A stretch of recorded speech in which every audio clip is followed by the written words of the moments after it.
নমস্কার বন্ধুরা, আপনাদের সকলকে স্বাগত জানাই আমার চ্যানেল নবান্নের সমাহারে। আজ আবারও আপনাদের জন্য নিয়ে হাজির হলাম একটা দারুণ স্বাদের রেসিপির ভিডিও। আজকে আমি আপনাদের সাথে শেয়ার করতে চলেছি সম্পূর্ণ নিরামিষ স্বাদের বরবটির একটা দারুণ রেসিপি, যেটা রুটি লুচি পরোটার সাথে আর ভাতের সাথে খেতে তো দুর্দান্ত লাগে। এই রেসিপিটা বানানোর জন্য এখানে বরবটি আর আলুটাকে আমি কেটে নিয়েছি। আলুটা এইভাবে ডুমো ডুমো করে কেটে নিয়েছি আর বরবটিগুলোকে এইভাবে সমান পরিমাণে আমি কেটে নিয়েছি।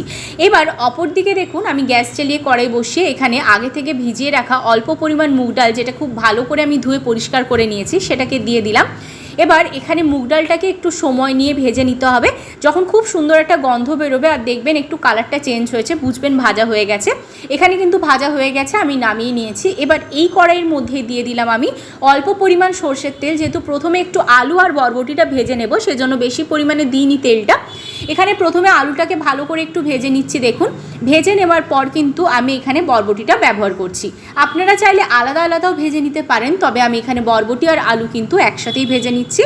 আর এই অবস্থায় ভাজার সময় আমি কিন্তু কোনো রকম নুন বা হলুদ ব্যবহার করিনি। ভাজা হয়ে গেছে, এটাকে আমি তুলে নিলাম। এবার এর মধ্যে দিয়ে দিচ্ছি পরিমাণ মতো সরষের তেল। তেলটা গরম হয়ে গেলে এর মধ্যে দিয়ে দেব একটা শুকনো লঙ্কা। শুকনো লঙ্কা দিয়ে দেওয়ার পর এখানে আমি দিয়ে দিচ্ছি হাফ চামচ গোটা জিরে। গোটা জিরেটা দিয়ে দেওয়ার পর 15 সেকেন্ড মতো একটু ভেজে নিয়ে এর মধ্যে আমি ব্যবহার করছি একটা চেরা কাঁচা লঙ্কা। ঝালের পরিমাণটা সবসময় আপনারা আপনাদের স্বাদ অনুযায়ী ব্যবহার করবেন। এবার এর মধ্যে দিয়ে দিচ্ছি 1 চামচ গ্রেট করা আদা। আদাটা দিয়ে দেওয়ার পর আদাটাকে ভালো করে একটু ভেজে নেব, তা না হলে আদার কাঁচা ভাবের গন্ধটা রয়ে যাবে, রান্নার স্বাদ ভালো আসবে না। এবার এর মধ্যে দিয়ে দিচ্ছি আমি টমেটো কুচি। টমেটো কুচিটা দিয়ে দেওয়ার পর প্রথমে সমস্ত কিছুর সাথে ভালো করে এটাকে মিশিয়ে নিচ্ছি। এবার এর মধ্যে কিন্তু আমি অল্প একটু জল ব্যবহার করব। জলটা দিয়ে দেওয়ার পর আমি এর মধ্যে এক এক করে সমস্ত গুঁড়ো মশলাগুলো ব্যবহার করছি। প্রথমেই দিয়ে দিচ্ছি হাফ চামচ ধনে গুঁড়ো, হাফ চামচ জিরে গুঁড়ো, দিয়ে দিচ্ছি হাফ চামচ হলুদ গুঁড়ো আর হাফ চামচ কাশ্মীরি লাল লঙ্কার গুঁড়ো। দিয়ে সমস্ত কিছু ভালো করে এর সাথে মিশিয়ে নিচ্ছি। মিশিয়ে নেওয়া হয়ে গেলে এর মধ্যে আমি দিয়ে দেব স্বাদ মতো নুন।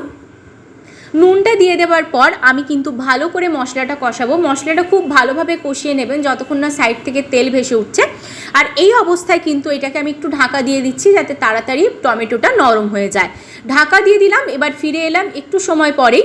দেখুন, এখানে কিন্তু টমেটোটা একদম নরম হয়ে গেছে, খুব সুন্দরভাবে কিন্তু হয়ে গেছে। এবার এর মধ্যে ভালো করে একটু নাড়াচাড়া করে নিচ্ছি। নাড়াচাড়া করে নিয়ে আগে থেকে ভেজে রাখা এই মুগ ডালটা এর মধ্যে আমি দিয়ে দিলাম।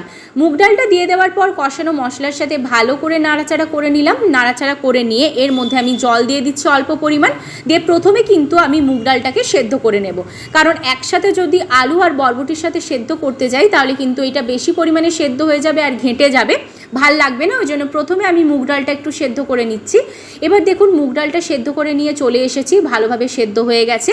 আর এই অবস্থায় কিন্তু 50% সেদ্ধ হয়েছে, বাকি 50% কিন্তু যখন আমি বরবটি আর আলুর সাথে ভালো করে রান্না করে জল দিয়ে কষাবো তখন কিন্তু এটা পুরোপুরি সেদ্ধ হয়ে যাবে।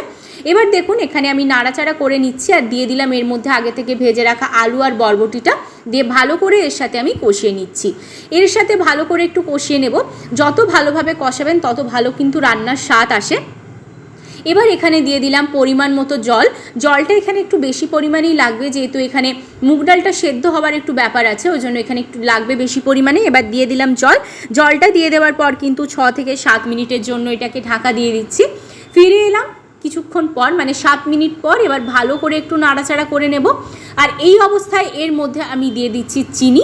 চিনিটা দিলে কিন্তু খুব ভালোভাবে টেস্টটা ব্যালেন্স হয়, অতিরিক্ত পরিমাণে মিষ্টিও হয়ে যায় না, কিন্তু স্বাদটা দুর্দান্ত হয়।